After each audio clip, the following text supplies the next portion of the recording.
Bonjour, bonjour les hommes et les femmes de paix. Comment vous allez? J'espère bien. Je prie toujours pour que les choses aillent bien chez vous, dans vos foyers, dans vos lieux de travail, dans vos activités lucratives, tout ce que vous faites. En tout cas, je prie chaque fois Dieu pour vous qui avez voulu m'accompagner dans cette recherche de la paix. Vous qui êtes des artisans de paix là où vous êtes, vous qui me suivez, qui partagez les vidéos et qui amenez des personnes à devenir aussi des hommes et des femmes de paix par cette action du partage des vidéos, de l'information. En tout cas, merci beaucoup, c'est Dieu seul qui peut vous récompenser selon ce que vous attendez de Dieu. Voilà, moi je ne fais que prier pour ces personnes, ces hommes et ces femmes qui veulent bien m'accompagner dans cette recherche de la paix. Et Dieu seul va vous combler. Hein? Dieu seul va vous combler. Alors, nous étions en train de parler de la belle famille, excusez-moi, de la belle famille. Voilà, parce que nous sommes en train de rechercher la paix dans le foyer. Et comme je le disais, c'est un aspect très important. Si on veut avoir la paix dans nos foyers, c'est un aspect très important qu'il ne faut pas balayer du revers de la main. Il faut se pencher sur la question également. Voilà, donc c'est tellement vaste, comme je vous le disais. On était tout juste en train de parler des femmes qui entrent dans leur foyer, dans la famille et qui sont pas bien accueillies. Voilà.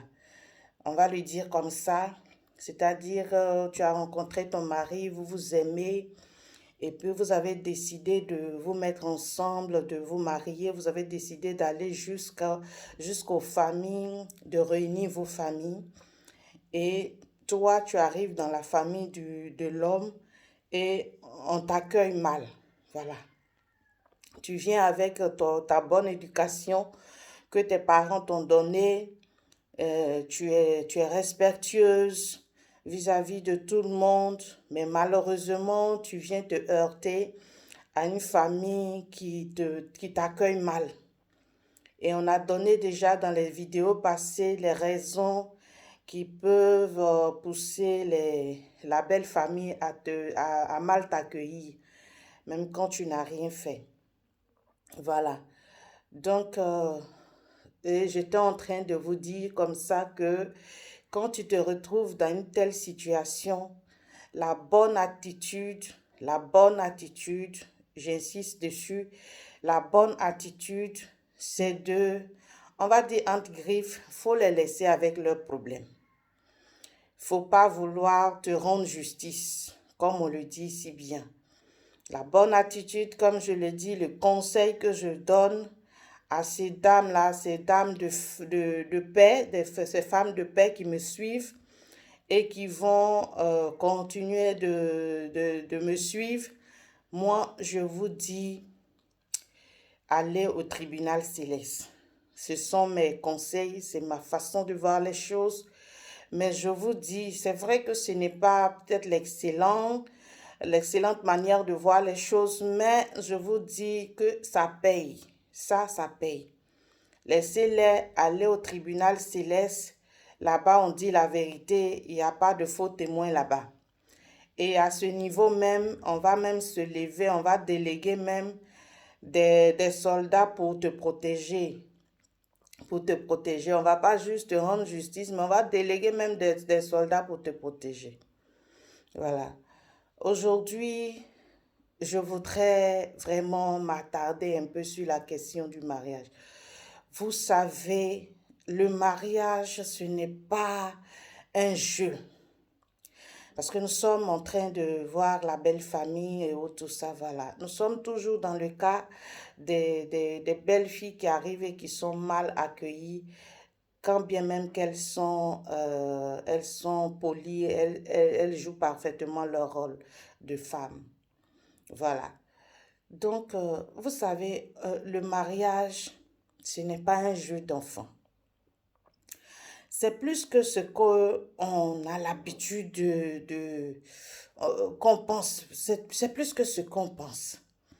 Vous savez, ça ne suffit pas il ne suffit pas de dire je t'aime, vous vous êtes rencontrés, vous vous aimez. Alors on arrivait à un certain niveau, on a marché ensemble pendant un bon moment.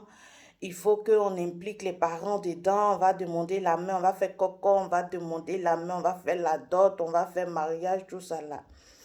Oui, le fait de vous aimer, hein, de vouloir vraiment être responsable vis-à-vis de vos parents, de mettre vraiment au grand jour votre relation, ça ne suffit pas. Le fait d'avoir beaucoup d'argent qui puisse vous permettre de célébrer votre mariage, ce n'est pas de ça qu'il s'agit. Vous voyez, c'est le fait d'avoir eu un enfant avec un homme ou une femme.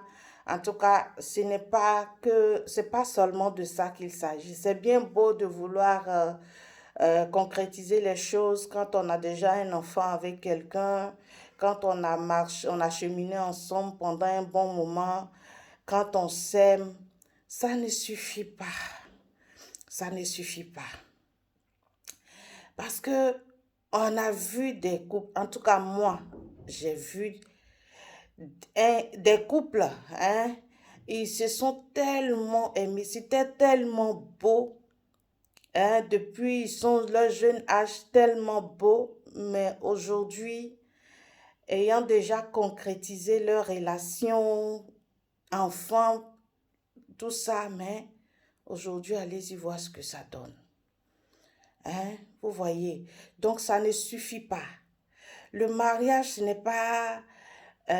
n'est pas quelque chose de physique. C'est vrai on voit qu'il s'agit de s'aimer, de vivre ensemble, c'est la vie physique qu'on voit, mais dans le monde spirituel, vous n'imaginez pas ce que représente le mariage. Le mariage, c'est une institution divine. Le mariage, c'est Dieu qui l'a institué, excusez-moi. Et Dieu a institué le mariage. C'est dans le mariage en principe que l'espèce humaine est perpétrée. C'est-à-dire, c'est dans le mariage que on procrée. Vous voyez, vous savez, tout ce qui est pour Dieu est attaqué par notre ennemi que vous connaissez. Donc, le mariage, on ne s'amuse pas avec. On ne se lève pas comme ça pour rentrer dans un mariage. On ne se lève pas comme ça pour venir se marier. Vraiment, beaucoup de personnes jusque-là ont commis cette erreur. Moi-même, là-même, je suis dedans.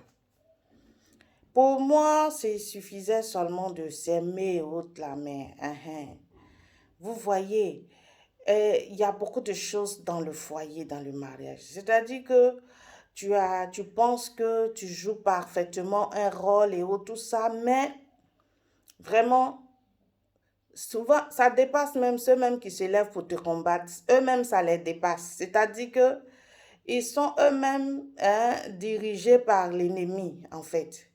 L'ennemi de Dieu, celui qui est contre le mariage, là, eux-mêmes, ils sont comme en mission pour lui. C'est-à-dire que lui, il se sert de ces pions-là pour déranger ce que Dieu a créé. Vous comprenez? C'est pour ça que je vous dis, comprenez souvent vos beaux-parents. Parce que souvent même là, hein, ils font même, peut-être même souvent quand on les fait, on leur demande même, eux-mêmes ils ne savent même pas pourquoi même ils font ça. Parce que c'est vraiment spirituel. Donc, ce matin, je voudrais vraiment vous exhorter. Si vous êtes rentré dans un mariage, vous avez déjà célébré votre mariage, vous vivez dans votre foyer. C'est pour ça que je vous dis, priez beaucoup, allez au tribunal céleste. Tu es une femme, tu m'écoutes, tu me suis, tu es une chrétienne, par exemple, et tu es mariée, tu es dans ton foyer, même si tu n'as pas encore de turbulence dans ton foyer, je veux t'exhorter à te lever dans la prière. Il faut prier pour ton foyer, prier pour tes enfants, prier pour ton mari. Voilà. Priez pour votre maison, priez pour vos projets, priez pour tout. Quand vous êtes unis, quand vous êtes mariés, il y a beaucoup de choses dedans. Quand vous vous réveillez le matin, on dit, vous êtes unis. La Bible dit, l'homme quittera son père et sa mère, s'attachera à sa femme et ils deviendront une seule chair. Oui, une seule chair, c'est dans le spirituel. Une seule chair, c'est dans le spirituel. Donc le matin, la preuve en est que monsieur peut-être travaille au plateau, madame travaille à Makori ou bien même souvent même ils ne sont même pas dans la même ville. Donc vous n'êtes pas collés. Donc le fait que chacun aille de son côté chaque matin, on ne sait jamais ce qui peut se passer en chemin. Ce qui peut se passer en cours de journée. Quand midi arrive là, monsieur peut-être ou madame n'est pas à la maison n'est pas à côté, on est à Abidjan, on est au plateau, on a des restaurants quelque part, on s'en va, on s'assoit. Beaucoup de choses se passent. Je vous dis, beaucoup de choses se passent. Entre griffes, il y a un monsieur qui a été piégé comme ça par une serveuse dans un restaurant qui regardait le monsieur vraiment qui aimait, puisqu'il s'en va manger dans ce restaurant, et qu'elle est fan de lui, comme on le dit, vraiment, on va le dire dans un mot terre à terre, elle est fan de lui. Elle a tout fait, le monsieur n'a pas accepté, n'était vraiment pour lui, il veut rester fidèle à sa femme. Mais elle, qu'est-ce qu'elle va faire? Elle a trouvé son petit, son petit quelque chose là. Quand elle a servi le repas, quand elle sert le repas du monsieur, elle met un peu dedans. Quand le monsieur arrive dans ce restaurant, c'est elle qui se charge de lui, c'est elle qui s'occupe de lui. Elle profite pour mettre dans son petit truc dans le repas, jusqu'à ce que le monsieur tombe dans son piège. Voilà. Ce n'est pas vraiment pour faire une mauvaise publicité, excusez-moi, mais vraiment c'est la réalité. C'est pour vous dire à quel point quand on rentre dans un foyer, on doit prier. Que ce soit monsieur, que ce soit madame, on ne peut pas vivre un foyer sans prière. Si monsieur ne prie pas, toi, madame, deviens une femme de prière. Ce n'est pas du jeu. Parce que généralement, les hommes ne prient pas trop, voilà. Pour eux, là, ils font un choco. Toi, la femme, sois une femme de prière. Sois une femme de prière. Il y a beaucoup de choses qui se passent. Donc, prie pour ton mari, prie pour tes enfants. Les enfants même qui vont à l'école, les enfants qui dans le quartier vont côtoyer d'autres enfants, même à l'école. Il y a des histoires où on sait que des enfants ont pris la sorcellerie à l'école. Leurs camarades les ont initiés à la sorcellerie. Il y a beaucoup de choses. Donc, on ne peut pas fonder un foyer sans prière. Donc, le mariage, ce n'est pas du jeu.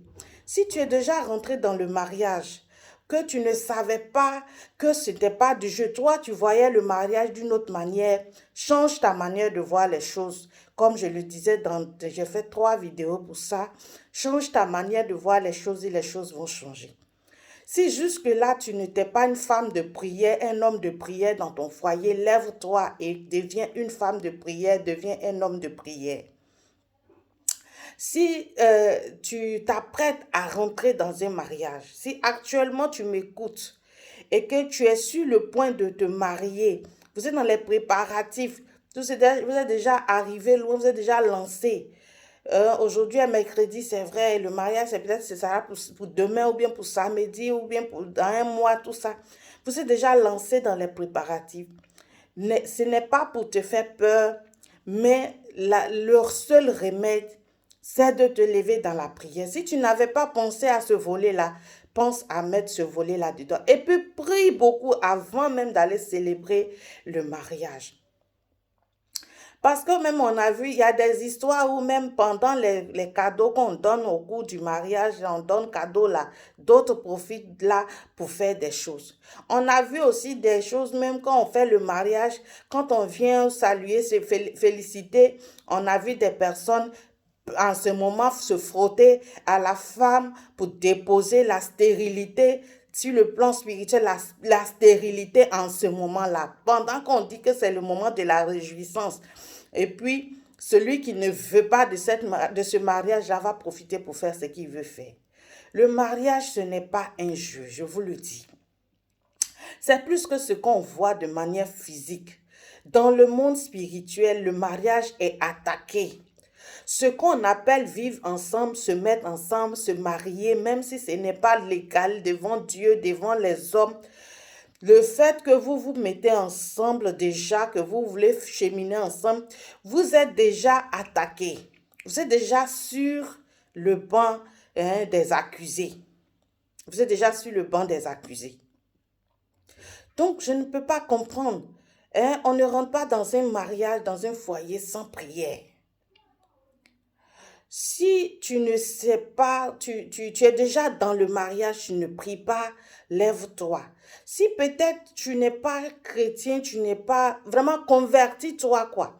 Que tu sois l'homme, que tu sois la femme, généralement, c'est plus facile du côté des femmes. C'est les femmes qui s'attachent facilement à Dieu. Convertis-toi et lève-toi dans la prière. Même si tu penses que ton mariage dans ton foyer, là, ça fait 10 ans, tu as 10 ans de mariage, tu as 20 ans de mariage, même si tu sens qu'il n'y a rien, ma soeur, mon frère, faut pas laisser ça comme ça. Si les beaux-parents ne te font rien, que c'est beau, c'est chic, prie au moins pour tes enfants, prie pour ton mari, prie pour les projets de ton mari, prie pour tes projets aussi. Il y a tout ça. Ce n'est pas pour prier pour avoir seulement la paix, mais prier pour avancer aussi. Prier pour avancer, pour prospérer. Ça, il faut le faire. Vous pouvez commencer petit et puis demain devenir grand. C'est la prière qui fait ça. Vous priez beaucoup parce que vous pouvez avoir de bonnes idées, de bons projets. Si vous ne priez pas, l'ennemi est à côté, d'autres vont venir. C'est en ce moment-là, peut-être d'autres vont venir tirer ton mari ici, allons de gauche à droite. Et puis finalement, les bons projets que vous avez formulés là, ça n'avance pas. C'est tout ça. C'est tout ça. Si tu ne sais pas en tout cas, si tu es musulmane, tu es musulman, lève-toi dans la prière. Prie quand tu fais tes prières. Prie, parce que les musulmans prient beaucoup. Les musulmans prient beaucoup, ils ne ratent pas les heures de prière. Je ne sais pas quel est le contenu comme je ne suis pas musulmane, je ne sais pas quel est le contenu des prières, mais vraiment, si vous avez la possibilité de mettre le volet foyer dans le contenu de la prière, là, vraiment, je vous exhorte à le faire. Priez beaucoup dans votre foyer, dans votre maison. Et priez pour, si tu es chrétienne, prie beaucoup, prie. Ça, je connais, prie. Si tu n'es pas chrétienne, tu n'es pas musulman, tu n'as aucune religion, tu ne sais même pas où te diriger. Dieu que tu vois là, tu peux t'asseoir dans ta maison et puis parler avec Dieu. Parler avec Dieu. Dieu t'écoute. Mais il ne faut pas rester là. Il faut te joindre à une communauté pour être soutenu dans la prière. Commence par t'approcher de Dieu. Il y a beaucoup de paroisses, d'églises, mais bon, faut pas aller n'importe où, quoi. Essaie de mettre en prière. Prie beaucoup. Commence par prier à la maison, par parler avec Dieu.